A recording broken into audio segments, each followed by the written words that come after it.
تو اب دونوں میں فرق کیا ہے؟ سید سجاد کے خطبے اور زینب عالیہ کا خطبہ. جیسے میں نے عرض کیا آپ کو کہ کوفے کے بازار میں زینب کا خطبہ، کوفے کے دربار میں شہزادی زینب کا خطبہ.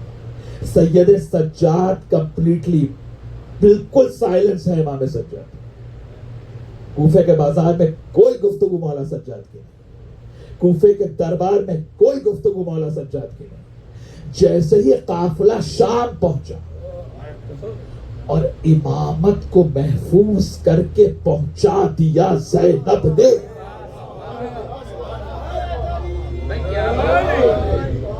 جیسے ہی دیکھیں اس کو انالیسس کیجئے نا آپ. کوفے میں کہاں گفتگو ہے سید سجاد؟ کسی انڈیویجول سے بھی کوئی کلام نہیں کیا ہے مولا سجاد نے کوفے میں. وہاں پہ علی کی بیٹی بول رہی ہے. جیسے یہ قافلہ شام پہنچا ہے اور اس انقلاب کربلا کے ایک ریوائیول کی پوری تیاری ہو گئی، اب سید سجاد نے استدلال بھی دینا شروع کیا، آل محمد کی شان بھی بیان کرنا شروع کی اور خطبات بھی دینا شروع کیا.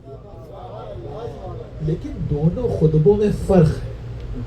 دیکھیے میں اگر یہ ایک نیا اینگل دے سکوں اور میرے اپنے لیے علم اضافے کا باعث بنے گا کہ سید سجاد کا خطبہ کیا ہے، میں مکے کا بیٹا ہوں، میں منا کا بیٹا ہوں، میں زمزم کا بیٹا ہوں، میں صفا کا بیٹا ہوں. یہ کیوں کہا سید سجاد؟ کیونکہ علم غیب دیکھ رہا ہے کہ آج ایسے لوگ آئیں گے کہ جو بنو امیہ کو شرافت کا وارث کہیں گے. کیا بات ہے، کیا بات ہے. طارق جمیل صاحب فرما رہے نہیں فرما رہے کہ بنو امیہ بنو ہاشم کے بعد شرافت کے وارث ہیں. تو سید سجاد نے بتا دیا نا کہ شرافت آل محمد کے وارث ہم ہیں، شرافت انبیاء کے وارث ہم آل محمد. لیکن سید سجاد کے خطبے جو اس میں آپ کو صرف تولا ملے گا. کیا بات ہے، کیا بات ہے. ذرا سا اگر میں پہنچا، یہ ابھی صرف بات ہو رہی ہے شام کے بازار اور دربار کی، اس سے آگے ہی گفتگو نہیں ہو رہی ہے. شام میں جو خطبے سید سجاد کے ہیں اس میں صرف مدح اہل بیت ہے، اس میں تبرہ نہیں ہے.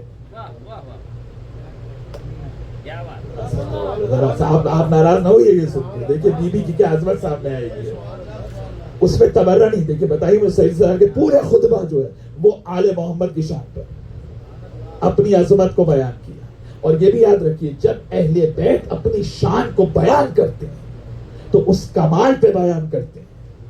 بہت کم ہے جو آل محمد اپنی نسبت دے کے اپنی شان کو بیان کرتے ہیں، لیکن جب بیان کرتے ہیں تو وہ آرگومنٹ اس کمال کا ہوتا ہے کہ قیامت تک کے لیے اس آرگومنٹ کا کوئی جواب نہیں لا سکتا. تو سید سجاد کے خطبوں میں صرف تولا ہے شام میں. لیکن زینب عالیہ کا خطبہ حمد الہی سے ابتدا ہے، درود ہے اور براہ راست تبرہ پہ گفتگو ہے. توجہ ہے یا نہیں؟